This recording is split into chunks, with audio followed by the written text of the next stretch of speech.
Hi friends, நான் ரீசெண்டாக மீஷோவில் செல்லர் அக்கௌண்ட் ஓப்பன் பண்ணியிருந்தேன். நம்மக்கிட்ட இருக்கக்கூடிய ஸ்டேஷ்னரி அண்ட் ஃபேன்சி ஐட்டம்ஸை வந்துட்டு செல் பண்ணுறதுக்கு. ஜிஎஸ்டி அவைல் பண்ணுற அளவுக்கு இன்கம் இல்லை அப்படின்றதுனால நான் யூடியூப் வீடியோஸை பார்த்து தான் மீஷோவில் வந்துட்டு எப்படி ஜிஎஸ்டி அக்கௌண்ட் நம்பர் இல்லாமல் சேல் பண்ணுறதுன்றதை பார்த்து நான் வந்துட்டு உள்ளே வந்துட்டு ரெஜிஸ்டர் பண்ணியிருந்தேன். ரெஜிஸ்டர் பண்ணி 1 மந்த் பக்கமாக எந்த ஒரு ஆர்டரும் இல்லை. அதுக்கப்புறம் வந்துட்டு எனக்கு 2 ஆர்டர் கண்டினியூஸாக வந்துச்சு இயரிங்க்கு. அண்ட் அதில் ப்ராப்ளம் என்னென்னா, ஒரு ஆர்டர் வந்துட்டு கஸ்டமர்கிட்ட ரீச் ஆகவே இல்லை, திருப்பி ரிட்டர்ன் வந்துருச்சு. ஸோ ஓகே, அது வந்துட்டு அக்செப்டபிள். டெலிவரி பார்ட்னர்னால கஸ்டமரை ரீச் பண்ண முடியல, அதனால ரிட்டர்ன் வந்துருச்சு. பட் இன்னொரு பார்சல் என்ன அப்படின்னா, நான் இங்கேருந்து பார்சல் பண்ணும்போது பபிள் ரேப்பரு, நியூஸ் பேப்பர், கார்ட்போர்டுன்னு எல்லாத்தையும் வச்சு ரேப் பண்ணி அவ்வளோ ஒரு சேஃப்டியாக கொடுத்துருந்தேன். அவங்க ரிட்டர்ன் வரும்போது எனக்கு ஒரே ஒரு கவரில் டேமேஜாக வந்தது. இதில் இன்னொரு ப்ராப்ளம் என்ன வந்துச்சுன்னா, ஃபஸ்ட் ஆர்டர் கஸ்டமர் கிட்ட ரீச் ஆகாமல் திருப்பி ரிட்டர்ன் வந்ததில் எந்த ப்ராப்ளமும் இல்லை. நான் எப்படி பேக் பண்ணி அனுப்புனோ அதே மாதிரி தான் வந்தது. பட் இந்த ஆர்டர் வந்துட்டு ரிட்டர்ன் வரும்போது கம்ப்ளீட்டாக டேமேஜ் ஆகிருந்தது. அதாவது பீஸ் டேமேஜ் ஆகலை, அதுதான் இதில் நல்ல விஷயம். இன்னொன்று, அந்த ப்ராடக்டோட அவுட்டர் பாக்ஸ், அது வந்துட்டு ஒரு பிளாஸ்டிக் கைண்ட் ஆஃப் பாக்ஸ் தான், அது நல்லாவே டேமேஜ் ஆகிருந்தது. அண்ட் அது மட்டும் இல்லாமல் ப்ராடக்டோட shipping charge both up and down ரெண்டையும் கால்குலேட் பண்ணாங்களா இல்லை என்ன பண்ணாங்கன்னு தெரில. பட் வந்துட்டு எனக்கு வந்துட்டு மைனஸ் அமௌண்ட் வந்தது. ப்ராடக்டே வந்துட்டு நான் சேல் பண்ணது அரவுண்டு 300க்கு தான். பட் ஆனால் எனக்கு மைனஸ் அமௌண்ட் வந்துட்டு 170 ருபீஸ். ஒன்று, இந்த ஆன்லைன் டீட்டெயில்ஸ் பொறுத்த வரைக்கும் ப்ராடக்ட் கஸ்டமருக்கு ரீச் ஆகிட்டு 7 டேஸ் வரைக்கும் எந்த ரிட்டர்னும் இல்லைனா மட்டும்தான் நமக்கு கேஷ் வரும்.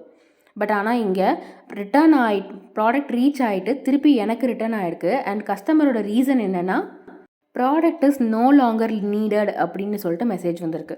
குவாலிட்டி இஷ்யூஸ் இருக்குது, இல்லை ப்ராடக்டில் வந்துட்டு டேமேஜ் இஷ்யூஸ் இருக்குது அப்படின்னு சொல்லி ரிட்டர்ன் ஆச்சு அப்படின்னா செல்லருக்கு வந்துட்டு மைனஸ் சார்ஜஸ்க்கு கொடுக்கறது, இல்லை வந்துட்டு மீஷோ எடுத்துக்கிட்ட up and down shipping charges வந்துட்டு செல்லர்கிட்ட கேட்குறதுல ஒரு நியாயம் இருக்குது. பட் இங்கே ப்ராடக்ட் நீட்டாக சேஃபாக அதுவும் குவாலிட்டியான ப்ராடக்ட் ரீச் ஆகிருக்கு. கஸ்டமரோட கம்ப்ளைண்ட் வந்துட்டு குவாலிட்டியோ இல்லை ப்ராடக்டோட சேஃப்னஸோ கிடையாது. அந்த ப்ராடக்ட் வந்துட்டு எனக்கு இதுக்கு மேலே தேவையில்லை அப்படின்னா ஒன்று அவங்க ஓப்பன் பண்ணாமே ரிட்டர்ன் பண்ணியிருக்கலாம், இல்லை ஓப்பன் பண்ணால் திருப்பி நீட்டாக பார்த்து சேஃபாக பேக் பண்ணி ரிட்டர்ன் பண்ணியிருக்கலாம். பட் எனக்கு ரிட்டர்ன் பண்ணது டேமேஜ் பீஸ். நான் வந்துட்டு மீஷோக்கு வந்துட்டு கம்ப்ளைண்ட் ரைஸ் பண்ணேன். எனக்கு வந்துட்டு இந்த ஷிப்பிங் சார்ஜஸ் வந்துட்டு மைனஸ் சார்ஜஸ் எனக்கு வந்துட்டு அப்ளை பண்ணியிருக்கீங்க. கஸ்டமரோட வந்துட்டு கம்ப்ளைண்ட் வந்துட்டு குவாலிட்டியோ இல்லை டேமேஜ்டு பீஸ் கொடுத்தேன்னு சொல்லியோ கிடையாது. அவங்களுக்கு இனிமேல் தேவையில்லைன்றது. அப்படி இருக்கப்போ எதுக்கு சப்ளையர் வந்துட்டு, அதாவது எதுக்கு வந்துட்டு செல்லர் வந்துட்டு ஒரு மைனஸ் சார்ஜ் பே பண்ணணும் அப்படின்னா, அந்த ப்ராடக்ட் வந்துட்டு உங்களுக்கு எந்த டேமேஜும் இல்லாமல் ரிசீவ் ஆகிருக்கு. அதாவது இவங்க வந்துட்டு அந்த அவுட்டர் லேயர்லாம் கன்சிடர் பண்ணல. உள்ள அந்த இயரிங் ஸ்டட்டு தான் வந்துட்டு ஒரு ட்ராப் ஸ்டட் வந்துட்டு நான் சேல் பண்ணியிருந்தேன். அந்த இயரிங்கில் எந்த டேமேஜும் இல்லை, அதனால வந்துட்டு ரிட்டர்ன் கிடைக்காது அப்படின்னு நான் மறுபடியும் இன்னொரு கம்ப்ளைண்ட் ரைஸ் பண்ணேன். நான் வந்துட்டு இதை ப்ராடக்ட் டேமேஜ்னு சொல்லி கேட்கல, எதுக்காக கஸ்டமர் வந்துட்டு அவங்களுக்கு இனிமேல் தேவையில்லைன்னு ரிட்டர்ன் அனுப்பின ப்ராடக்ட்டுக்கு செல்லர் மேலே மைனஸ் சார்ஜ் போடுறீங்க அப்படின்ட்டு. இதில் யூஸ் பண்ணிவிட்டு திருப்பி அனுப்புகிறாங்க. இது அவங்க வந்துட்டு 1 டே ஃபுல்லாக யூஸ் பண்ணாங்களா, இல்லை போட்டு பார்த்துட்டு திருப்பி அவங்களுக்கு பிடிக்கலன்னு அனுப்புனாங்களான்றது கரெக்டாக தெரியாது. பட் இயரிங் வந்துட்டு காதில் போட்டிருக்காங்கன்னு தெளிவாக தெரியுது. ஏன்னா வந்துட்டு அது அழுக்காயிருக்கு. நாங்கள் வந்துட்டு நீட்டாக காட்டன்ஸ் யூஸ் பண்ணி க்ளீன் பண்ணி எந்த ஒரு டஸ்ட்டும் இல்லாமல் வச்சு பேக் பண்ணது, திருப்பி வரும்போது அழுக்காயிருக்கு. இதை வந்துட்டு ஷாப்பில் போய் வாங்கினா எனக்கு 300 350 ஆகும். அதனால நான் வந்துட்டு 1 டே யூஸ்க்கு மட்டும்தான். ஸோ இப்படி ஆன்லைனில் ஆர்டர் பண்ணால் நான் அந்த ஒரு நாள் யூஸ் பண்ணிவிட்டு திருப்பி ரிட்டர்ன் அனுப்பிடுவேன் அப்படின்ற மைண்ட் செட்டில் வந்துட்டு கஸ்டமர் ஆர்டர் பண்ணுறாங்களா என்னன்றது எங்களுக்கு கரெக்டாக தெரியல.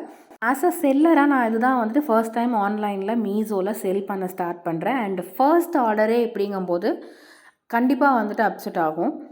பட் ஆனால் பிக்சர்ஸ் வந்துட்டு 2-3 பிக்சர்ஸ் எடுத்து போஸ்ட் பண்ணியிருக்கோம். அந்த பிக்சர்ஸை பார்த்துட்டு உங்களுக்கு பிடிச்சிருக்குன்னு சொல்லி தான் நீங்கள் ஆர்டர் பண்ணுறீங்க. இதுவே வந்துட்டு சைஸ் பத்தலை அப்படின்ற மாதிரியான ரீசனுக்கு ரிட்டர்ன் கொடுத்துருந்தாங்கன்னா அக்செப்டபிள். இல்லை போட்டு பார்த்துட்டு எனக்கு இது செட் ஆகலை அப்படின்ற மாதிரி சொல்லியிருந்தாங்கன்னா கூட ஒரு ரீசன் ஒத்துக்கலாம். பட் ஆனால் எனக்கு இனிமேல் இது தேவையில்லைன்னு ரிட்டர்ன் அனுப்பும்போது எதுக்காக செல்லர் வந்துட்டு அப் அண்ட் டவுன் அதனுடைய ஷிப்பிங் சார்ஜை கொண்டு கன்சிடர் பண்ணணும்? ஒன்லி டிஃபெக்டிவ் ப்ராடக்டாக இருந்தால் மட்டும்தான் ரிட்டர்ன் பண்ண முடியுன்ற ஆப்ஷன் எனேபிள் பண்ணுறதுக்காக செக் பண்ணால் அந்த ஆப்ஷன்ஸும் கிடையாது. என்னோடய சைட்லேருந்து பார்க்குறப்போ அந்த ஆப்ஷன் எனேபிள் ஆன மாதிரி தான் இருக்குது. பட் ஆனால் கஸ்டமர்னால் ரிட்டர்ன் பண்ண முடியுது. சப்போர்ட் சர்வீஸில் இப்போ செக் பண்ணும்போது ஆட்டோமேட்டட் மெசேஜ் தான் வருது. அதில் ஒரு சில கஸ்டமர்ஸ்னால் ரிட்டர்ன் பண்ண முடியும்னு இருக்குது. மீஷோவில் கேட்டப்போ அதுக்கான ப்ராப்பர் எந்த ரிப்ளையும் கிடையாது. ஸோ இன்கேஸ் நீங்கள் யாராவது வந்துட்டு மீஷோவில் செல் பண்ணிகிட்ருக்கீங்க, இல்லை இந்த மாதிரி இஷ்யூஸ் வந்துட்டு ஆன்லைனில் வந்துட்டு ஃபேஸ் பண்ணியிருக்கீங்க ஆன்லைனில் செல் பண்ணும்போது அப்படின்னா, எப்படி ரெக்டிஃபை பண்ணீங்க? இல்லை நீங்களும் இந்த மாதிரி வந்துட்டு இஷ்யூஸ் ஃபேஸ் பண்ணிட்டு தான் இருக்கீங்களா? அப்படின்ற மாதிரி எனக்கு ஷேர் பண்ணுங்கள். யாருக்காவது இதுக்கான ப்ராப்பர் சொல்யூஷன் தெரிஞ்சாலும் ப்ளீஸ் கண்டிப்பாக ஷேர் பண்ணுங்கள் ஃப்ரெண்ட்ஸ்.